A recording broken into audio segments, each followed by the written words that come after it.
Ibu-ibu kalau beli ikan di pasar, apa langsung digoreng, apa dicuci dulu? Dicuci dulu. Beli ikan dari pasar, entahlah ikan apalah, pokoknya ikan pasti dicuci dulu. Yang darahnya dibuang, yang usus-ususnya dibuang, gitu ya. Yang ya kotorannya dibuang. Nah, yang dibuang itu ibarat sedekah. Nah, kenapa? Karena kita nggak butuhkan. Nah, setelah bersih, lalu kita masak. Entah digoreng, entahlah dia di sayur, begitu. Kalau sudah masak, apa dimakan semua?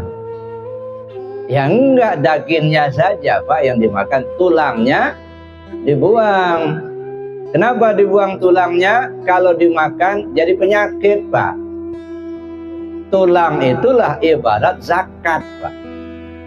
Makanya zakat itu mesti dikeluarkan. Kenapa? Ibarat tulang ikan.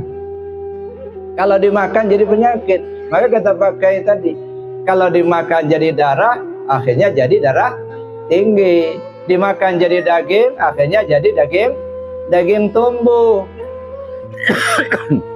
Kalau dimakan jadi asam, jadinya asam urat. Nah, itu jadi penyakit. Nah, jadi kalau mau sehat, salah satunya bersihkan dulu ikannya. Yang dimakan dagingnya saja. Jangan sampai tulang-tulangnya dimakan. Itu ya. Jadi ibaratnya, sebab rahmat Allah itu Pak, kalau kita pandai mensyukurinya akan jadi nikmat Pak. Walaupun sedikit, tapi pandai bersyukur, pasti nikmat. Tapi kalau tidak pandai bersyukur, walaupun banyak akan jadi laknat Pak. Duit banyak, tapi nggak pandai bersyukur, zakat nggak dikeluarkan, sedekahnya jarang, itu ya, ibadah jarang. Akhirnya apa yang diberikan Allah bukan jadi nikmat tapi jadi laknat. Naudzubillah, tsumma naudzubillah. Jadi itu Bapak Ibu yang saya hormati. Maka oleh karena itu kalau puasa sunat ya, kalau puasa sunat boleh berniat setelah terbit fajar, nggak masalah. Kalau puasa sunat, misalnya kita bangun pagi subuh, sudah selesai subuh belum minum, belum makan apa-apa, udah terniat saya puasa aja lah, Senin Kamis umpamanya, boleh. Kalau puasanya sunat. Cuman kalau puasa Ramadan tidak boleh. Harus niatnya sebelum terbit fajar. Kalau dari terbit fajar, sebelum terbit fajar dia nggak ada niat sampai terbit fajar, maka tidak ada puasa. Maka seringkali kita dibimbing oleh imam ketika selesai salat tarawih, gitu ya, mulai baca lafaz niat nawaitu shauma ghadin ya, dan seterusnya. Jadi itu Bapak Ibu yang saya hormati, itu niatnya. Ya. Jadi kalau puasa secara syariat itu menahan makan minum mulai terbit fajar sampai terbenam matahari. Nah, lalu kita bertanya, kenapa kok makan minum yang dilarang? Ya, kenapa nggak ngerokok aja lah yang dilarang? Makan minum boleh, umpama begitu, tapi ngerokok nggak boleh. Tapi nggak begitu. Makan minum itu yang dilarang. Dengan adanya makan minum dilarang, termasuk merokok juga dilarang juga. Gitu ya. Jadi Bapak Ibu yang saya hormati, makan minum itu kebutuhan jasmani. Kalau orang nggak makan, nggak minum kan bisa mati. Ya. Lagian kebutuhan jasmani saja ketika dilarang Allah bisa kita tahan. Nah ini lagi puasa nih, nggak boleh kita makan minum. Padahal makan minum kebutuhan jasmani kita tak? Kalau nggak makan kita lapar, kalau nggak minum kita haus. Tapi karena Allah melarang, kita patuh, kita tinggalkan makan minum. Toh bisa. Logikanya apa? Lagian kebutuhan jasmani saja, ketika Allah melarangnya, bisa kita tahan. Apalagi yang bukan menjadi kebutuhan jasmani. Maling itu kan bukan kebutuhan, bohong bukan kebutuhan, iri dengki bukan kebutuhan, gitu ya. Banyak orang kaya tanpa maling Pak, ya dah. Lagian yang jadi kebutuhan jasmani saja bisa ditahan, apalagi yang bukan kebutuhan jasmani, gitu ya. Jadi artinya apa? Kalau saja makan minum yang notabene-nya kebutuhan jasmani bisa kita tahan, tapi bohong tidak bisa kita tahan, maling nggak bisa kita tahan, judi nggak bisa kita tahan, itulah indikator ketidakberhasilan puasa kita. Kam min shaimin laisa lahu min siyami ilal ju'i wal 'atas. Betapa banyak orang yang berpuasa tapi tak dapat hasil apa-apa kecuali hanya lapar dan haus saja. Itu satu, Bapak Ibu, itu puasa syariat. Yang kedua, puasa secara tarekat. Kalau puasa secara tarekat itu apa? Menahan anggota tubuh dari melakukan yang diharamkan dan yang dilarang. Ya, jadi menahan anggota tubuh kita ini dari melakukan yang diharamkan dan yang dilarang. Yang diharamkan oleh Allah dan yang dilarang. Dilarang misalnya iri, dengki, itu kan penyakit batin, itu dilarang. Gitu ya. Yang diharamkan maling, judi, itu kan diharamkan. Jadi Bapak Ibu yang saya hormati, jadi yang ditahan itu apa? Yang ditahan anggota tubuh.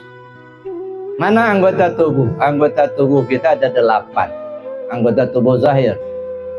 Mata, telinga, hidung, mulut, tangan, kaki, perut, dan kemaluan. Ini anggota tubuh. Jadi kita tahan anggota tubuh kita ini. Ya, mata tidak digunakan untuk melihat yang dilarang. Telinga tidak kita gunakan untuk mendengar yang dilarang. Mulut tidak kita gunakan untuk bicara yang dilarang. Kaki tidak kita gunakan melangkah yang dilarang. Nah, ini yang dilarang. Ya. Jadi ini puasa ini kapan? Seumur hidup. Mulai lahir sampai mati. Makanya puasa syariat itu berwaktu. Gitu ya. Muaqqatah, artinya berwaktu, mulai terbit fajar sampai terbenam matahari yang wajib selama Ramadan. Tapi kalau puasa tarekat muabbadah, selama hidup kita. Jadi banyak orang yang puasa dia secara syariat tetapi batal puasa secara tarekat.